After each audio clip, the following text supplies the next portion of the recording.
cette jeune femme ne reverra plus jamais ses 4 membres de sa famille en vie.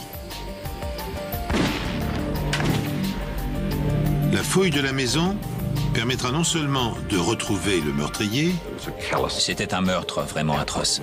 mais aussi de mettre au jour un secret vieux de 3 ans. Il a échappé à la justice la première fois, alors qu'on aurait pu éviter 4 morts supplémentaires. Il y avait des questions auxquelles il fallait répondre. On l'a fait parce qu'on voulait savoir. On ne voyait pas comment ça avait pu arriver. Ça ne pouvait pas s'être passé comme il l'avait dit.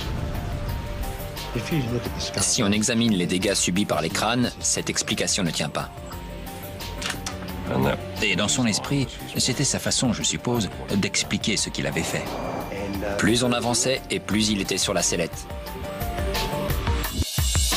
Bonjour, soyez les bienvenus sur le plateau des Enquêtes Impossibles. Cette nouvelle série vous plonge dans le secret des experts comme si vous faisiez partie d'une équipe d'investigation. Pendant 3 jours, des membres de la famille Milosevic tentent de contacter Radmila et Tony, son concubin. En vain. Le couple ne répond plus au téléphone. Comme il est exclu qu'ils aient pu s'absenter sans prévenir ses proches, l'incompréhension et l'inquiétude augmentent. Une jeune sœur de Radmila décide alors de se déplacer pour prendre directement de ses nouvelles. Et elle ignore encore, bien sûr, qu'une vision de l'attend dans la maison. Le patron de Tony a téléphoné pour dire qu'il n'était pas venu travailler depuis 2 jours et que ce n'était pas son genre. La voiture était dans l'allée et personne ne répondait. Dara a donc commencé à s'inquiéter. Âgée de 18 ans, Dara est la sœur de Rad. En regardant par la fenêtre, elle a vu du papier brûlé autour de la cuisinière. Et les plaques de la cuisinière étaient toutes rouges. Elle a voulu briser la vitre et entrer, mais son ami l'a arrêtée. Il lui a dit d'appeler la police. Il ne voulait pas qu'elle entre.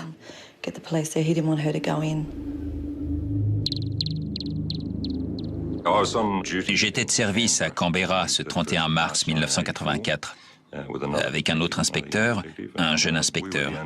Et il n'y avait que nous ce jour-là à Canberra. J'ai reçu un appel radio du central qui m'a dit que le policier de service avait fait un trou avec sa matraque dans la porte de derrière et qu'il était entré.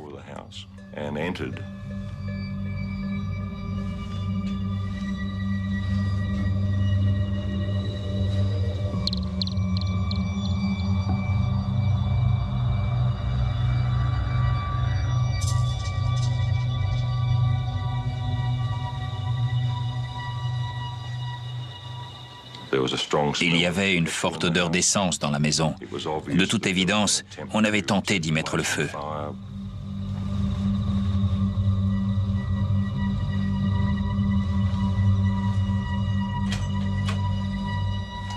Dans l'une des chambres de derrière, il y avait 3 corps. 2 adultes, un homme et une femme, et une petite fille. Ils avaient été empilés et arrosés d'essence.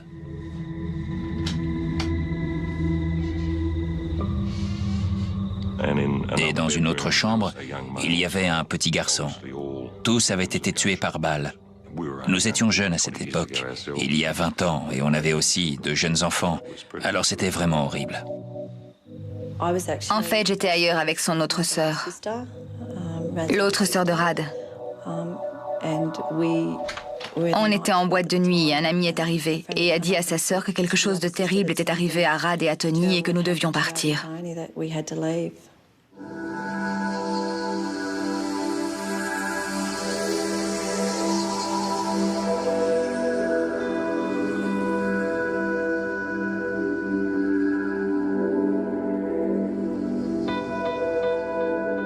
Une famille entière a été assassinée. Radmila Milosevic, Tony Baker, l'homme avec qui elle vit, et leurs 2 jeunes enfants, Danny et Lisa. Après nous avoir conduites à Richardson, ils nous ont fait attendre dans la voiture. Il y avait des rubans tout autour de la maison et quelqu'un est sorti pour dire à la sœur de Rad que Rad, Tony et les enfants avaient été retrouvés morts dans la maison. Elle a perdu la tête. Elle hurlait. Elle était désespérée après la perte 2 ans auparavant de Mariana et Lily. La mort a déjà frappé la famille Milosevic. Mariana et Lily, les sœurs cadettes de Radmila, sont décédées le 31 décembre 1980 dans un accident de voiture. On ne pouvait pas lui enlever encore 4 membres de la même famille. Mariana et Lily, et maintenant Rad et Tony et les enfants. C'était inconcevable. Beaucoup de questions restent sans réponse pour l'instant. La police est entrée dans cette maison vers 21h30. Elle a trouvé les corps d'un jeune couple et de ses 2 enfants. Les corps étaient dans différentes pièces de la maison. Il n'y a aucune trace de lutte, mais les murs ont été aspergés d'essence. Il n'y a pas eu d'effraction. La porte était fermée à clé. Et il n'y avait pas de vitres brisées. Et en fait, c'était parfaitement calme. On a constaté que le meurtrier avait tenté de nettoyer des taches de sang avec du détergent pour la cuisine.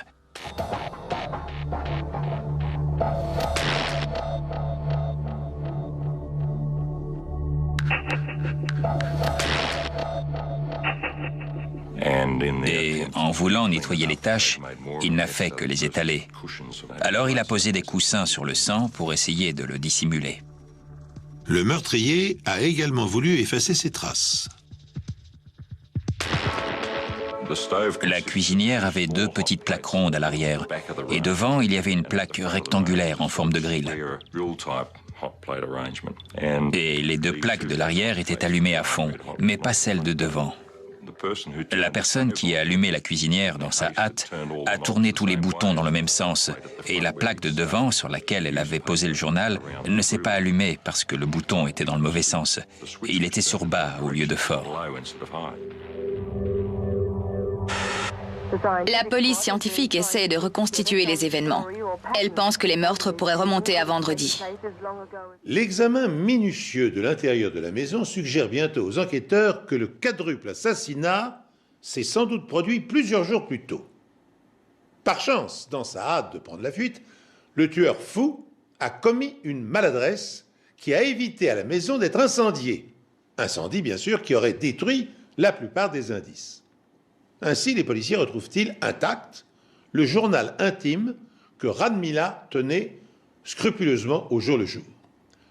Ce journal contient-il des secrets ou des informations susceptibles de leur fournir des pistes? C'était un vieux cahier d'école dans lequel elle consignait les événements de la journée. Et le dernier passage datait du mercredi 28 mars. Elle disait que son mari et un homme surnommé Tomo suivaient un match de football à la radio. Ce dernier passage nous apprenait qu'il y avait une autre personne dans la maison à ce moment-là, quand ces gens étaient encore en vie.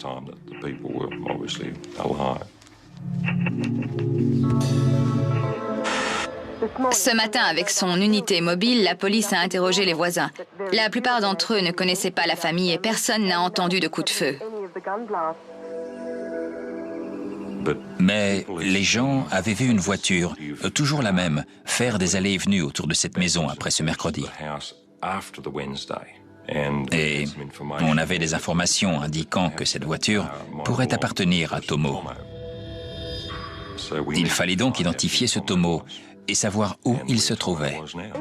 Ce soir, la police poursuit toujours son enquête. Elle continue d'interroger les amis et les parents de la famille, mais elle n'a pas trouvé le moindre mobile. Cela fait maintenant des heures que les corps de Rad, Tony et de leurs enfants ont été découverts dans leur maison. Ne trouvant aucune explication à ces meurtres, les enquêteurs vont s'adresser à la dernière personne à les avoir vus en vie. Et cette personne est surnommée Tomo. On a fini par identifier Tomo. Il s'appelait Alan Thompson et c'était un proche de la famille. En fait, c'était un vieil ami de Tony. Je crois qu'ils avaient joué ensemble au football. C'était comme mon grand frère. Il aurait fait n'importe quoi pour moi. J'avais confiance en lui. C'était le grand frère que je n'avais jamais eu. Il faisait partie de la famille. Je crois qu'il m'a appris à conduire à 13 ou 14 ans en cachette sur la route. Il nous emmenait au boom de l'école. Il rentrait chez lui et il venait nous rechercher quand c'était fini. On passait tout notre temps avec lui.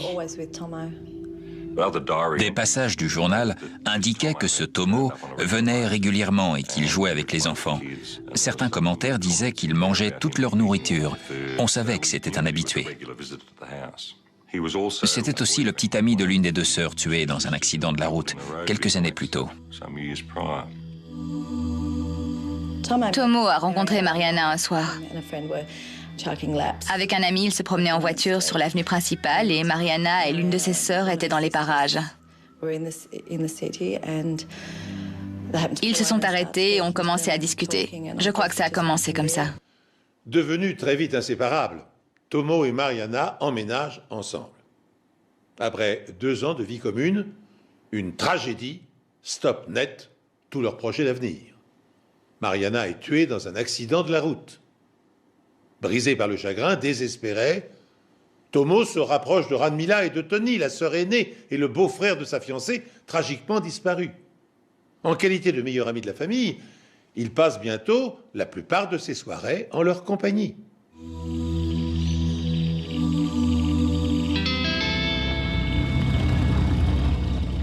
On a aussi établi qu'il possédait un véhicule répondant à la description de celui qui faisait des allées et venues. Faut-il considérer Tomo comme un suspect ou comme un simple témoin? Avec mon collègue, on est allé à Kenbeyan et Alan nous a reçus à la porte. Je me suis présenté en disant que j'apportais de mauvaises nouvelles. Je lui ai dit que j'arrivais de chez ses amis de Richardson et qu'ils étaient tous morts. Sur les lieux du crime, les spécialistes de la balistique trouvent des douilles et des balles, indiquant que l'arme utilisée est une carabine de calibre 22. On lui a demandé s'il avait une carabine. Il nous a conduits dans sa remise, derrière chez ses parents. Il a ouvert et a sorti une carabine de calibre 22. On est rentré au siège central de la police à Canberra et on a confié l'arme à nos experts. Vérification terminée. Parfait. Merci, Eric.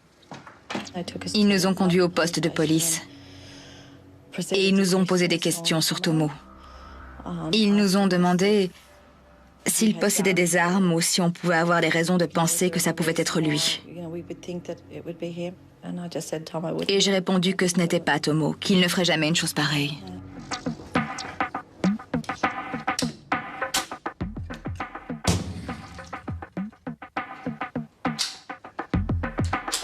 Au laboratoire médico-légal, le spécialiste en balistique tire des balles avec la carabine de Thompson. Placées sous un microscope et grossies 20 fois, les balles sont ensuite comparées à celles trouvées sur les lieux du crime afin de retenir ou d'éliminer la carabine de Thompson. On voit ici un échantillon du test à gauche et la pièce à conviction à droite. On recherche les rayures qui se font à cause des petits défauts à l'intérieur du canon, sur le plomb. Il laisse ses marques sur le plomb. Ce sont des marques caractéristiques qui sont l'équivalent des empreintes digitales. Elles sont propres à chaque arme à feu et ça nous permet de retenir ou bien d'éliminer l'arme. Dans ce cas, on l'a retenue.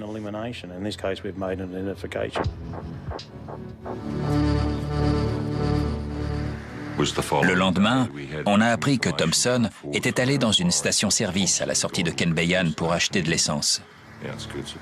On a retrouvé ce jerrycan sur la scène de crime et c'est quand il est revenu que les voisins ont vu la voiture.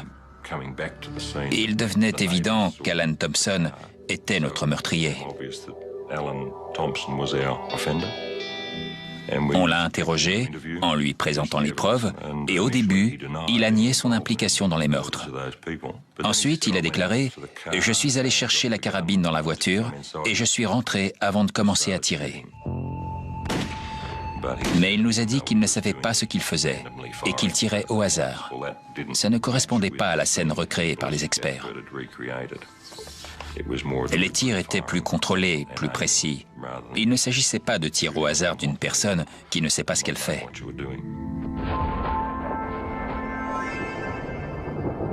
Lorsque la balle sort du canon d'une carabine, elle projette des résidus de poudre dans l'air.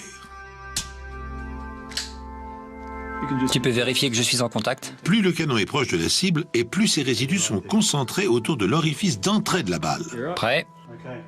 Feu! plus il est éloigné, et moins ils sont denses. Les experts comparent les résultats obtenus avec la carabine de Thompson aux résidus situés autour des impacts de balles sur ses victimes. Ils parviennent ainsi à établir la distance le séparant de chaque membre de la famille lorsqu'il a appuyé sur la détente. Feu! Nous avons établi, je dis nous, je veux dire les spécialistes de la balistique, ont établi que le meurtrier avait d'abord tiré depuis le couloir d'entrée de la maison en direction d'un fauteuil qui se trouvait dans le salon et sur lequel était assise la femme qui portait sa petite fille sur ses genoux. C'est alors que le mari s'est levé de sa chaise. Le meurtrier lui a alors tiré dans la poitrine. Et il a ensuite essayé de s'enfuir du salon et il a fait le tour d'un petit mur pour arriver dans le couloir. Et là, il a reçu une balle à bout portant à l'arrière de la tête. Ensuite, la petite fille, qui était évidemment tombée des genoux de sa mère, a été abattue dans le salon depuis une courte distance. Et on pense qu'il a tiré les corps à travers le couloir pour les empiler dans la chambre de derrière.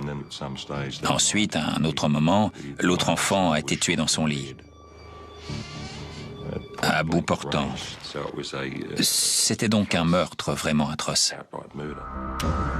Alan Thompson, alors âgé de 24 ans, est accusé des 4 meurtres, mais il plaide non coupable lors de son procès. Je ne voulais pas croire que Tomo avait fait ça, mais j'étais assise et j'écoutais les éléments à charge, les éléments présentés par les experts, tout ce qui concernait cette affaire. Alan Thompson est reconnu coupable et condamné à 4 peines de prison à vie. On n'a jamais su quel était le véritable mobile de ces crimes. Mais je crois qu'après la mort de sa petite amie, il a reporté son amour sur Radmila. Bien sûr, je ne suis pas psychologue et je n'ai pas les connaissances suffisantes pour expliquer les comportements, mais d'après ce que j'ai vu et ce que j'ai pu lire dans le journal intime de Radmila, je crois que Tomo s'était sérieusement entiché d'elle pour une raison ou pour une autre. Et le problème, c'est qu'elle ne voulait pas de lui. Nous pourrions penser qu'à ce stade, l'enquête est sur le point de se conclure. Bien qu'Alan Thompson s'acharne toujours à clamer son innocence, les preuves de son implication dans le quadruple homicide sont maintenant suffisamment solides pour qu'un jury puisse le condamner en cour d'assises. Le mobile du jeune homme n'en demeure pas moins énigmatique.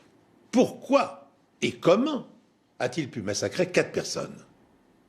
Tandis que cette question taraude psychologues et policiers, un rebondissement spectaculaire transforme bientôt le suspect en pire criminel qu'ait connu l'Australie. En fouillant la maison, on a retrouvé des albums avec des articles de journaux évoquant la mort des 2 sœurs tuées quelques années plus tôt dans un accident de voiture. Les 2 jeunes filles de 14 et 17 ans sont mortes après que la voiture a quitté la route et terminé contre un arbre. Les corps ont été entièrement réduits en cendres après l'explosion du réservoir d'essence. L'enquête a conclu à un accident. La voiture a quitté la route et il y a eu une explosion.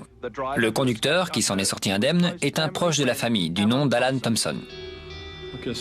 Il a échappé à la justice la première fois, alors qu'on aurait pu éviter 4 morts supplémentaires. Après les meurtres de Radmila Milosevic et sa famille, la police découvre que c'est justement lui qui était au volant de la fameuse voiture qui a pris feu, coûtant la vie aux 2 sœurs cadettes de Radmila.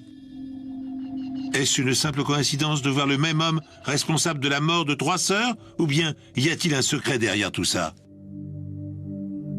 Thompson affirmait faire le chemin de Cooma à Canberra par l'autoroute avec les 2 filles à l'arrière de la voiture.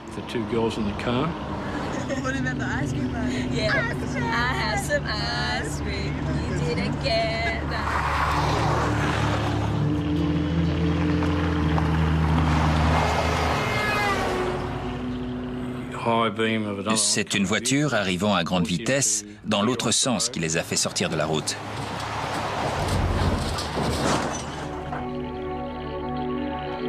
Il est tout de suite sorti de la voiture par l'avant. Il est allé voir le capot et c'est là qu'il a vu des flammes s'échapper du moteur. Il a essayé d'ouvrir la portière pour libérer les 2 filles.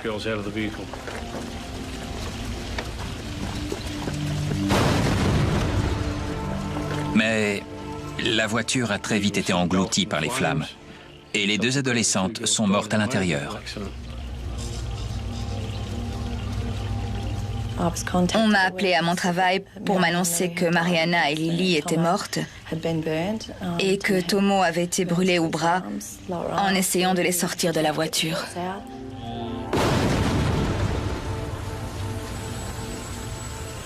Le jour de l'enterrement, il est resté très en retrait. Il ne voulait parler à personne. À chaque fois qu'on voulait le prendre dans nos bras, il nous repoussait. Il voulait rester seul. Il lui arrivait de se réveiller en pleine nuit et de crier le nom de Mariana. On a vraiment fait de notre mieux pour être là quand il avait besoin de nous. Cet accident est-il le fruit d'une coïncidence ou une fatalité frappe-t-elle la famille Milosevic? En effet, à 2 ans et demi d'intervalle, 3 sœurs ont succombé à des morts violentes.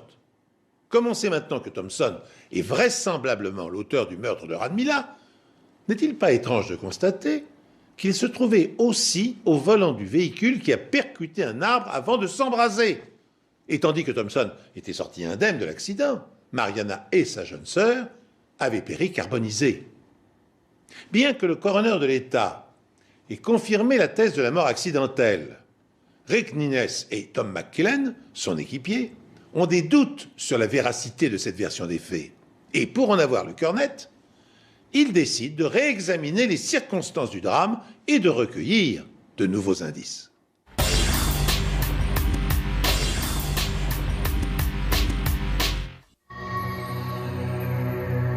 Mariana Milosevic et Alan Thompson sortaient ensemble. Lorsqu'elle meurt, dans un accident de voiture avec lui au volant, Thompson vient chercher du réconfort auprès de la sœur aînée Radmila. 15 mois plus tard, il la tue, ainsi que ses enfants et leur père. Le nom de Thompson étant lié aux 2 affaires, les policiers décident de rouvrir le dossier classé comme simple accident.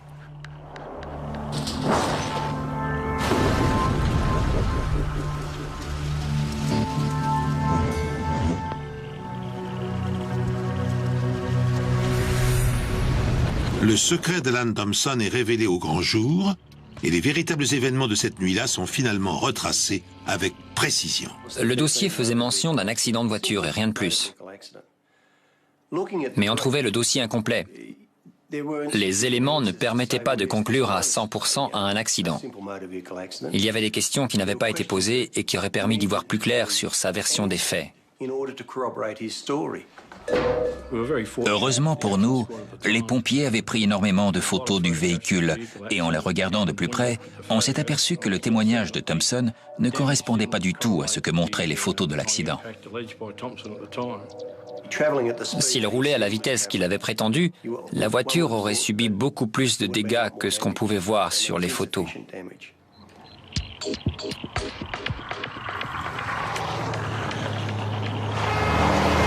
Thompson prétend avoir roulé à 70 km/h lorsqu'il a été aveuglé par des phares et a fini sa course contre un arbre. Mais selon des experts de la General Motors, ça n'a pas pu se passer comme ça.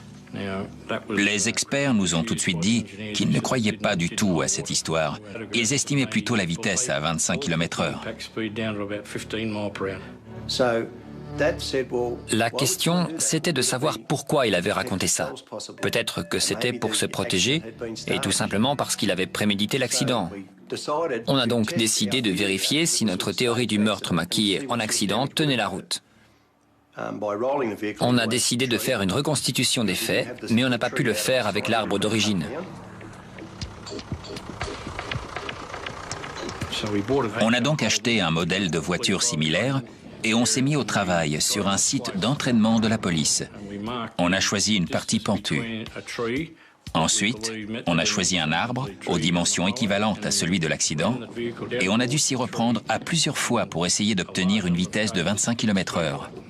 On devait trouver la distance exacte de laquelle lancer la voiture pour obtenir la vitesse adéquate.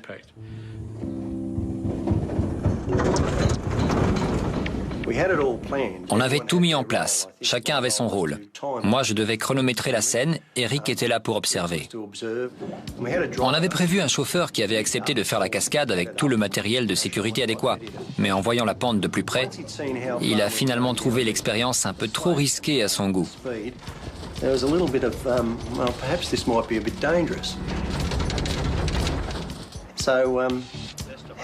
Du coup, il a fini par se défiler et il ne restait plus qu'à trouver un volontaire.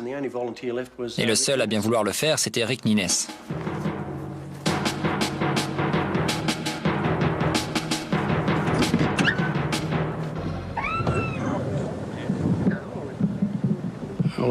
Il fallait bien que quelqu'un le fasse.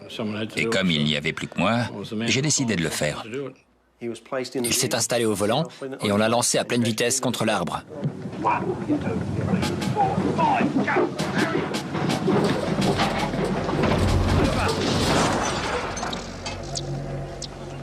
Finalement, je crois avoir pris la bonne décision, parce que ça m'a donné un aperçu de ce qui avait pu se passer dans cette voiture. Et l'impact n'était pas si terrible que ça. Bien sûr, la voiture était complètement cabossée, mais ça ne pouvait pas avoir tué 2 personnes. On voulait pouvoir être sûr de ce qu'il s'était vraiment passé. Si on voulait rouvrir l'affaire, il fallait qu'on ait des éléments concluants à montrer. Malgré les similitudes entre le crash test effectué par les inspecteurs et les dégâts sur la voiture de Thompson, ils n'ont malheureusement pas assez d'éléments pour écarter la thèse de la mort accidentelle. Alors ils décident de se rendre chez un spécialiste des incendies. Il leur faut une réponse. La voiture a-t-elle accidentellement pris feu ou est-ce une mise en scène? Ils m'ont carrément enfermé dans une pièce avec des vidéos et des photos, en me disant qu'ils repasseraient vers 16 heures pour avoir mon avis. Les premières conclusions du coroner avaient été que le feu avait pris sous le capot. Et le feu aurait été causé par le contact entre un des ressorts de la batterie et une de ses bornes, provoquant une étincelle à l'origine du départ du feu.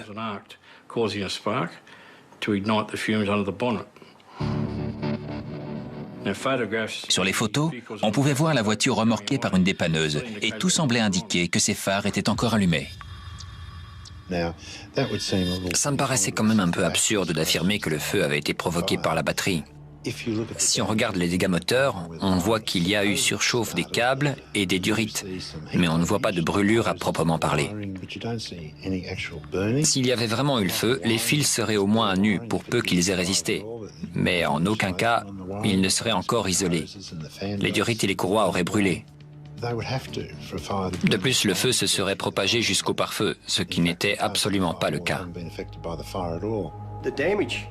Les dégâts causés par le feu étaient davantage visibles à l'intérieur de la voiture que dans le moteur. Le moteur semblait en parfait état de marche pour un appareil censé être ravagé par les flammes. Ça ne collait pas. Pourquoi y avait-il des traces de feu dans l'habitacle et pas dans le moteur alors qu'il était censé être parti de là? Pour Tom McKillen et Peter Thatcher, l'expert en incendie du centre médico-légal, trop d'invraisemblances décrédibilisent la version des faits fournie par Thompson.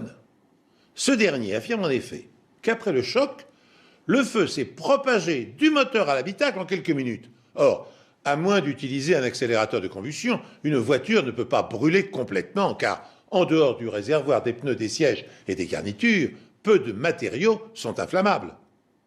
Pour lever le doute, les policiers décident de reconstituer l'incendie en utilisant une voiture identique à celle que conduisait Thompson. You got the stopwatch going? Take it right, mobile board.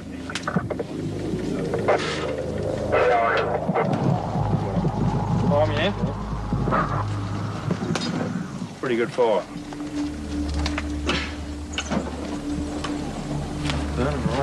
That's what we wanted. Starting to drip through now at the bottom. It starts to drip. That's got more oxygen food in that too. On a commencé par arroser le moteur d'essence, une quantité équivalente à celle qui était censée s'être échappée du carburateur.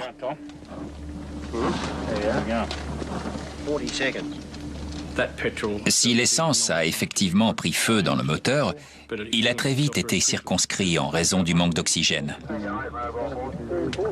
On a remis de l'essence dans le moteur pour tenter de raviver le feu et pour qu'il se propage dans l'habitacle. Mais on a quasiment été obligé de l'inonder pour que quelque chose se produise.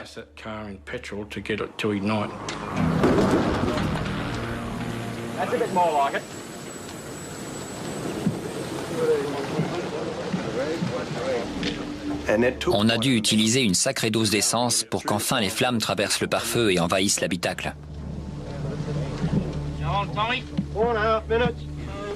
The wiring out of the dash, it's got to get that. Got to burn that away. I think it'll really start to smoke.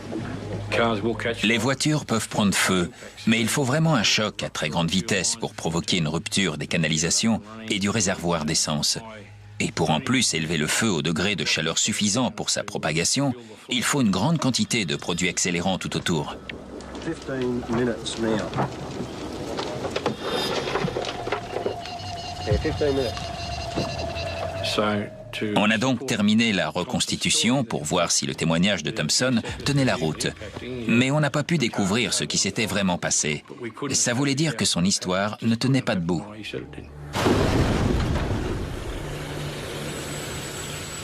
On a aussi trouvé une autre incohérence. Il y avait largement assez de temps pour sortir de la voiture. Et lui avait certifié que c'était impossible à cause du feu.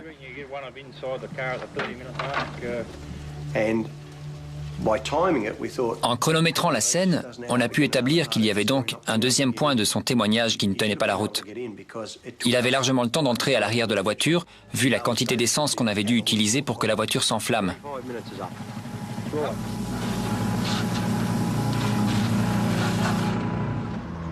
Dans sa déposition de 1982, juste après l'accident, Thompson déclare que le bidon d'essence du coffre est vide.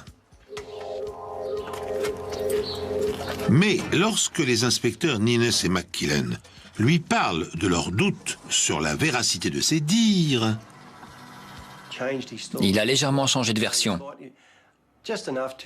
Juste assez pour expliquer la présence d'accélérants dans le coffre et l'incendie dans la voiture.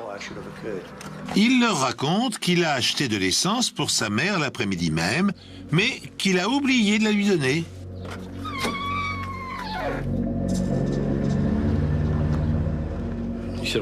Il nous a dit que le bidon était dans la voiture et qu'il avait dû se renverser et prendre feu.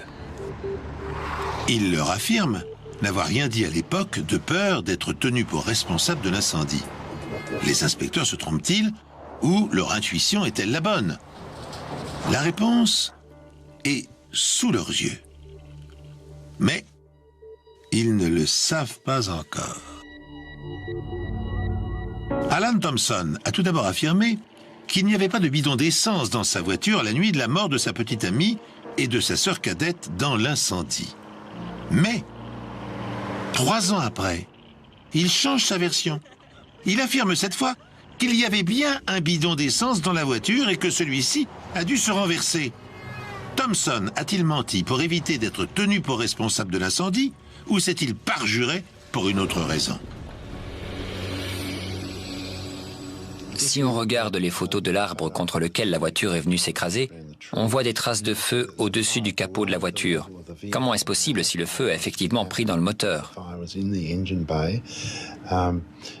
En regardant de plus près les photos, je pencherai plutôt en faveur de la thèse qui veut qu'on ait aspergé la voiture de liquide inflammable. Je ne peux pas vous dire exactement combien d'essence a été aspergée sur la voiture, mais c'est en tout cas de l'ordre de plusieurs litres. Ça veut donc dire que quelqu'un a délibérément aspergé de l'essence à l'intérieur et à l'extérieur du véhicule. On commençait à avoir de plus en plus d'éléments dans cette affaire et à première vue, tout semblait désigner Thompson. Preuve est désormais établie qu'Alan Thompson a volontairement incendié la voiture.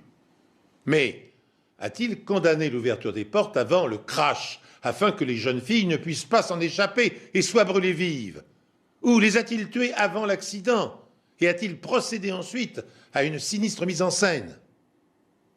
Aussi incroyable que cela puisse paraître, la réponse à cette question est cachée parmi les nombreuses photos qui, depuis des mois, tapisse le mur du bureau des inspecteurs. Il arrive souvent qu'on ait quelque chose sous le nez pendant longtemps et qu'on passe quand même à côté. Et tout d'un coup, en regardant une photo des deux jeunes filles, on s'est aperçu qu'un liquide inconnu s'échappait de leur crâne. Sur une des photos, on voyait distinctement un trou dans le crâne d'une des deux jeunes filles.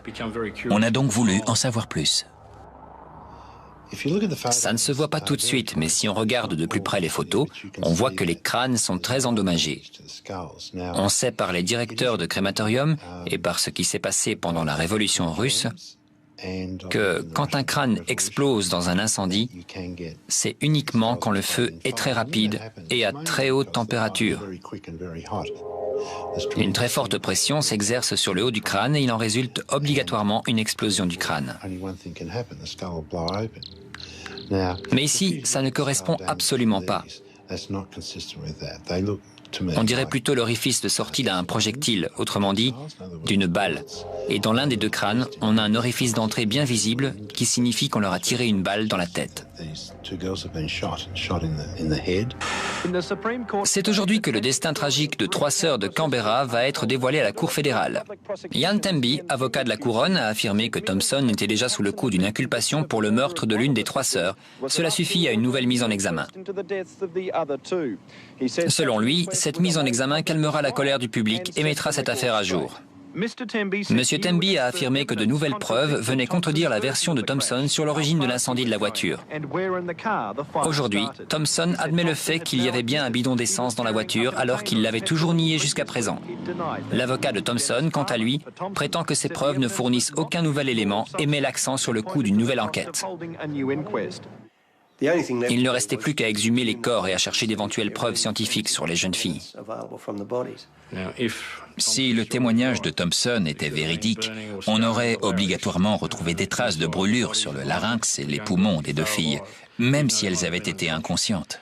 Et il nous fallait absolument ce genre de preuves pour mettre Thompson en examen pour meurtre.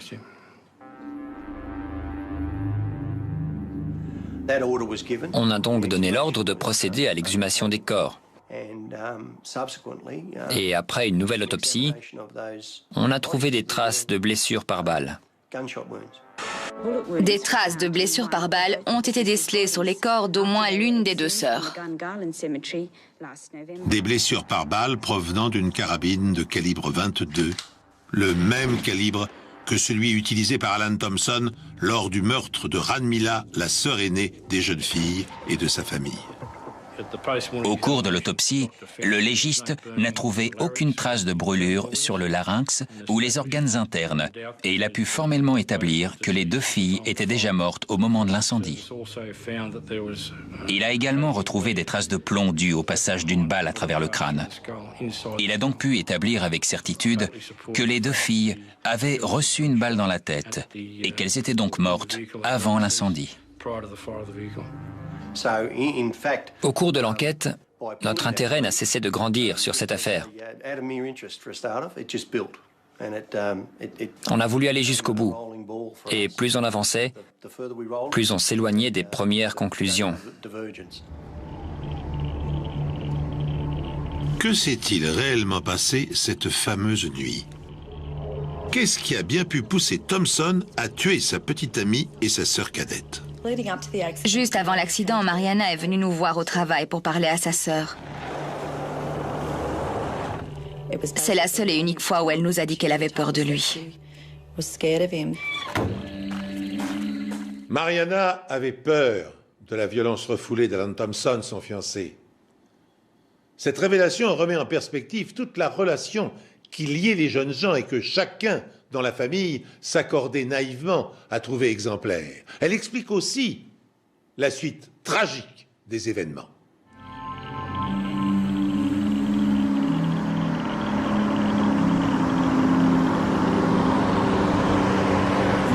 He's talking shit now. Can you just stop yelling at her?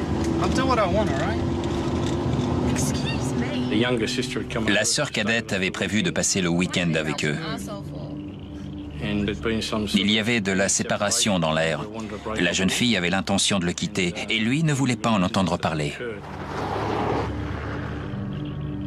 Et on pense que sa sœur était là pour l'aider à franchir le pas.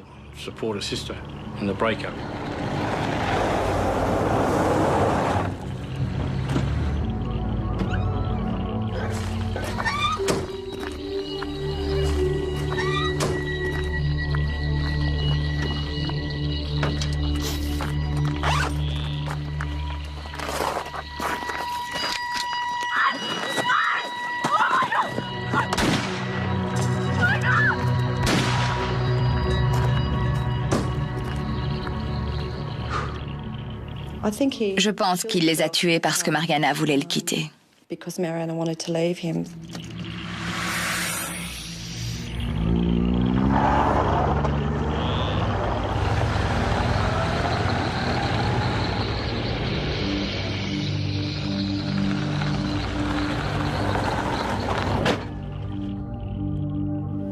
Mariana était venue nous voir au travail pour nous dire qu'elle commençait à avoir peur de lui et qu'elle voulait vraiment le quitter.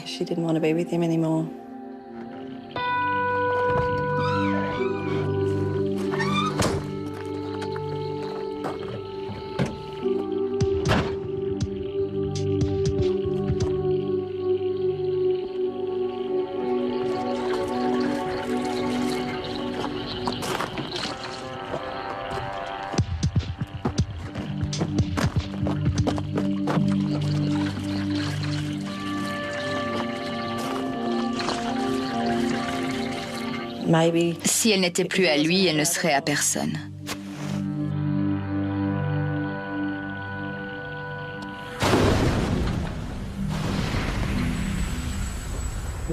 Mais pourquoi a-t-il pris aussi la vie de Lily et puis celle de Rad? Je ne sais pas. Il y avait de vraies similitudes dans le mode opératoire des deux affaires. Dans les deux cas, l'arme utilisée était de calibre 22. Les victimes avaient toutes été tuées d'une balle dans la tête et à chaque fois, Thompson avait voulu maquiller les meurtres en prétextant la mort dans un incendie. Il y avait donc une vraie corrélation entre les deux affaires. 4 ans après les faits, Alan Thompson est reconnu coupable des meurtres des 3 sœurs Milosevic, de Tony et des enfants du couple. Mais quel mobile a poussé le jeune homme à commettre de telles atrocités? La peur d'être abandonné par sa petite amie, répondent les psychologues de la police, ne trouvant pas d'autres explications. Puis, pour le massacre de la famille, la frustration et le désir inassouvi d'avoir été conduit par Anne Mila dans ses tentatives de séduction. Ces arguments consternants bouleversent l'entourage des Milosevic. Il a trompé tout le monde. À son arrivée, tout le monde le voyait comme un gentil garçon, toujours très attentionné. La famille Milosevic lui faisait confiance. Mais après les meurtres à Richardson, on a compris qu'il était le seul responsable. Thompson est finalement condamné à 2 peines de prison à vie pour chacun des 2 meurtres qui viennent s'ajouter aux 4 peines précédentes. Ça a été une vraie satisfaction à l'annonce de la condamnation de M. Thompson. Ça voulait dire que la famille Milosevic pouvait réellement faire son deuil. J'ai vraiment eu beaucoup de peine pour elle, sincèrement. Cette femme avait perdu une grande partie de sa famille sans aucun motif valable. Elle a perdu 3 filles, un beau-fils et 2 petits-enfants. C'est vraiment tragique de voir cette mère qui s'était battue pendant autant de temps pour élever seule ses 3 enfants et de voir qu'un type pouvait débarquer comme ça et les lui enlever.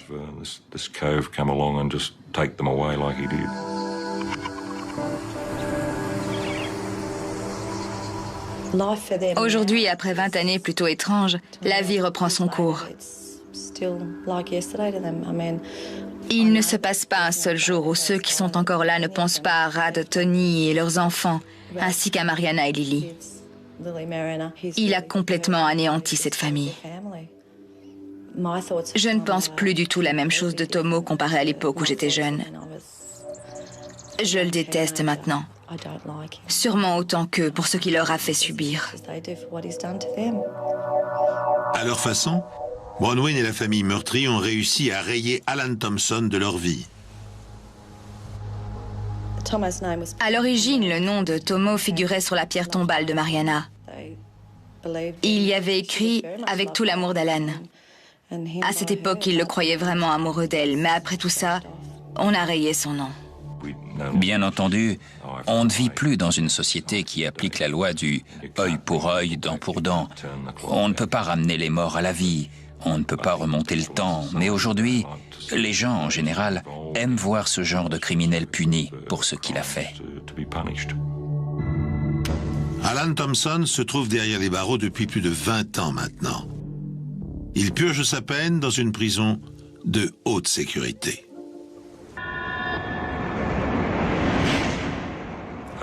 J'espère vraiment que ce genre d'individu ne sera jamais relâché. Alan Thompson n'est qu'une ordure sans aucune émotion. Il ne ressent absolument rien. C'est la meilleure description que je puisse faire de lui. Une ordure sans âme.